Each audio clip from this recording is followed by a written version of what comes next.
What is happening, everybody? Welcome back to another video. Today is the day we finally get to paint the truck. So we are pretty much ready to go. The only thing we got to do is block out this rear door one more time, make sure everything is perfect with that. The front door looks really good. Pretty much everything else on the cab is ready to go other than masking. So let's jump right into this one, get this door blocked out, get it on the truck, get the truck in the booth, get it masked, cleaned, and we can start spraying some color.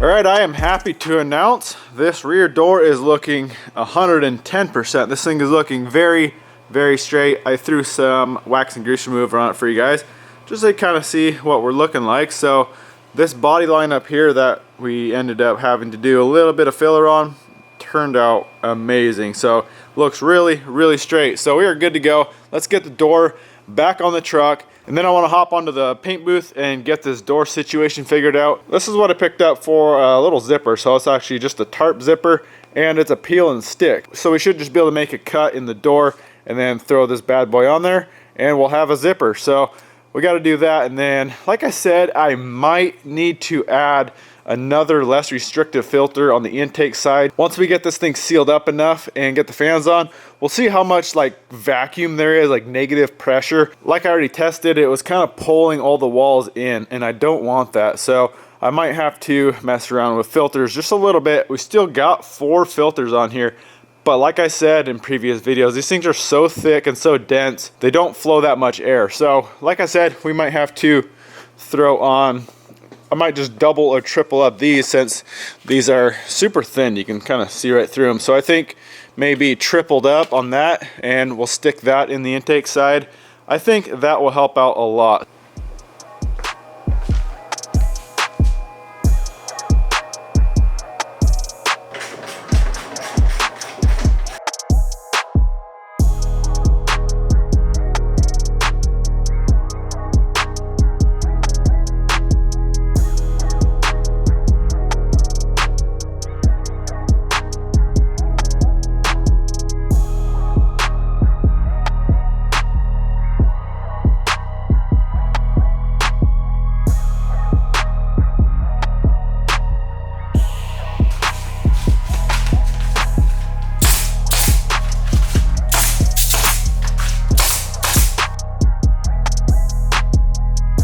Alright guys, I tripled up that filter, and this seems to be a lot better. Still just a little bit of kind of negative pressure, but that's definitely going to help out. I can honestly feel a lot more airflow going through the booth. So we should be good to go with all these filters.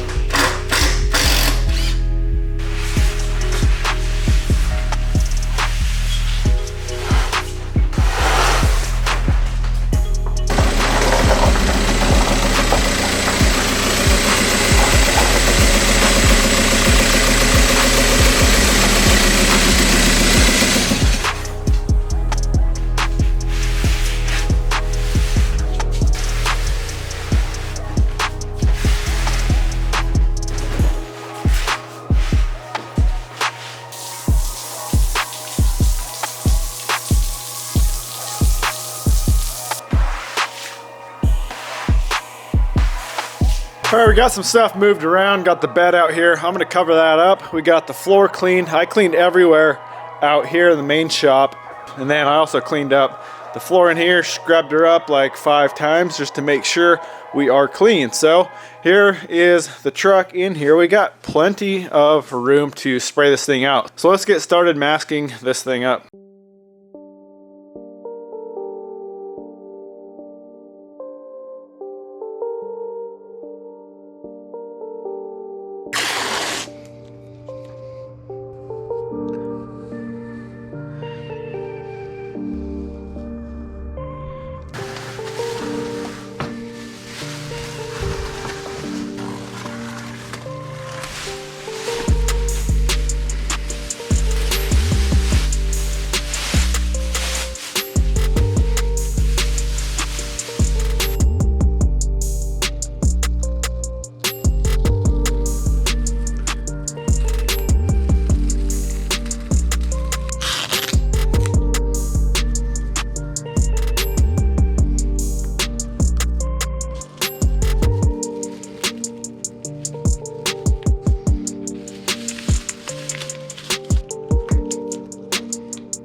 All right, we are making progress on masking. I want to show you guys real quick this soft edge masking tape for all these jams. It makes masking these jams so fast, so easy, and it's a soft edge tape. So that means it's not like a hard line, like a hard tape line like that. It'll kind of fade, or it's supposed to anyway, kind of fade the paint into, you know, the edge of that foam. And it doesn't give you a really hard line. So what I got is the foam around, and then I tape this off there, and I'm gonna hopefully paint this edge here. Hopefully the paint will get all the way in there. And then what I'm also doing is, after I get this foam on, I take some just gray Scotch-Brite and just scuff that up really quick along that edge, just so we don't have this issue anymore. You can see the clear was peeling off in some of the areas along these jams. I sanded it down pretty good. I didn't want to sand it too much and start burning through, but either way we got that flattened out. But you definitely want to get it scuffed up to the foam so we don't have that issue anymore. So we are good to go. We just got to close the doors, and then this foam will stop the paint from going into the jams too far and into the inside. So let's jump on the other side, get that done, and then I'm going to mask along the bottom, and we are pretty much ready to go.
Alright guys, we are 100% masked, ready to go. Taped all this to the floor. Everything is nice and tight. So also, I like to run paper around all the windows, all the places that you're actually going to be spraying like really close to. You can see up here I did it on the windshield as well. I've had issues with the paint flaking off plastic in the past.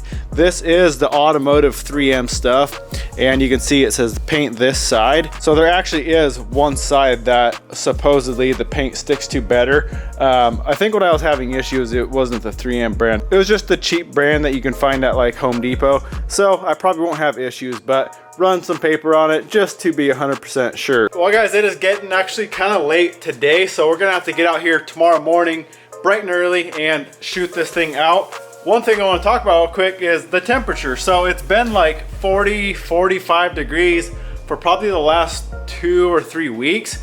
And tomorrow is supposed to be like 19 or like 18 degrees. It's gonna be very cold. Right now it's like 20 degrees out. So hopefully I can keep the shop up at 70 degrees. It's just my luck. As soon as I want to go spray out the truck, it's freezing cold out. But like I said, I have the pellet stove cranked and I have that propane heater. I should be able to keep the shop around 70. And I say you want to keep it around 70 for 8 hours after your last coat of clear, just to make sure everything cures properly. So that's why I want to come out in the morning. That way I have all day to keep the shop nice and toasty warm. Let this clear harden up. So we'll get out here in the morning, wipe it down, make sure it's clean, and we are ready to spray. All right guys, it is now the next morning. It is 9 degrees outside with like 30-mile-an-hour winds.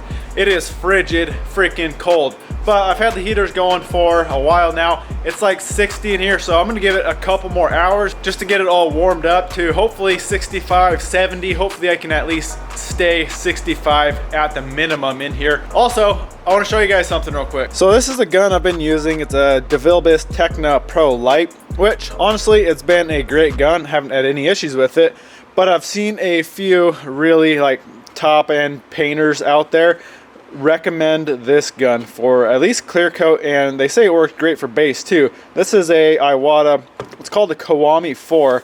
I think it was supposed to take over or supersede like the W400, but this thing brand new was like 200 or like 220 bucks. It's uncupped. It is literally just the gun, and you get the brush there. I had to buy the PPS adapter separate. If you guys are curious, it is number S43. So we got the adapter for it. I am still going to use the Tecna for spraying my base just to make sure the color is the same. Because if you guys aren't familiar with spraying metallics, different pressures make a difference in color, humidity, distance from panel. There's a lot of things that go into the difference in color. So I'm still going to use a Pro Light for my base coat, but this I really want to try out for clear and see how it works. So I'm excited to try that out. And then we also have some slow hardener for the clear coat. So that a lot of people recommended, even though it's not that warm here, to switch to a slow hardener, just because my clear was flashing in like 10-15 minutes. So flashing way too fast. This definitely should help. And then one other thing I picked up from Tamco is their final wipe and anti-static cleaner. So I'm really hoping that's going to kind of cut the static off of the truck. I'm going to use this as the final wipe right before I go spray. Well, you still gotta let it flash off, but this is gonna be the last cleaner I use. So hopefully the anti-static will actually work, and we will have a little bit less dirt in it. So very excited to try this thing out. I got the spare hood in there. I'm not gonna go in there, but I gotta test it out on, and we'll get it dialed in. Hopefully between the slow hardener and the new gun, we can get this clear to lay out like butter. But we'll see. We'll give it a couple hours to get it warmed up in the shop, and we'll get to work.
Alright guys, it's a few hours later. We got the 3 coats of clear on, and all I gotta say is my paint booth sucks, okay? I can't get this thing to clear out. If I use a less restrictive filter than what's on there, it doesn't catch enough paint, and it fills up the rest of the shop with paint. I was having major issues seeing what I was doing painting this thing, but all in all, it honestly didn't turn out that bad. Let's check it out. So we got it mostly unmasked. I just wanted to leave the windows masked so when we cut and buff it, we don't make a mess inside, but here it is. All in all, it's really not that bad. There's not a whole lot of dirt in it. Do have some orange peel like usual, you can see there. So for not being able to see what I was doing, honestly, it doesn't look that bad. What I am mostly stoked about is how these doors turned out. They look so freaking good, so straight. Very happy with the bodywork. This side, I guess there wasn't a whole lot of bodywork, just some little dents and dings, just some little stuff, and those turned out really good. So we're gonna let this cure up for a couple days and then we'll get on the cut and buff. So all in all, pretty happy with how the paint turned out. Nothing a good cut and buff can't fix as far as orange peel goes. I do think, however, I could probably lay the clear on quite a bit heavier, not have any runs, and have it turn out a little bit smoother. But it is what it is. That new gun I actually do like. It sprays really nice. Obviously I'm still getting orange peel with that gun, but for 200 bucks, that thing sprays as good, maybe just a little bit better than that Techno, which is like 600 bucks. So a way cheaper gun, and sprays really good too. So if you want to check that out, I'll have it linked. I bought that one on eBay. When I bought it, it was the last one. So I don't know if they got new ones in. I'll check Amazon, check eBay, see if I can find one for you guys. I'll link it down below if you want to check it out. Well, like I said, we're going to give this clear a few days to harden up. We'll cut and buff it. I do have a bunch of leftover paint and clear. I bought more than I needed because I have that camper shell for it. I got to get that camper shell in here, get it cleaned up, and I want to get that painted before we strip the paint booth apart and get that out of here. So we still have some painting to do, but the majority of it is done. Well, I'm gonna wrap this one up here, guys. I hope you enjoyed it. Go smash that thumbs up button. We'll see you in the next one.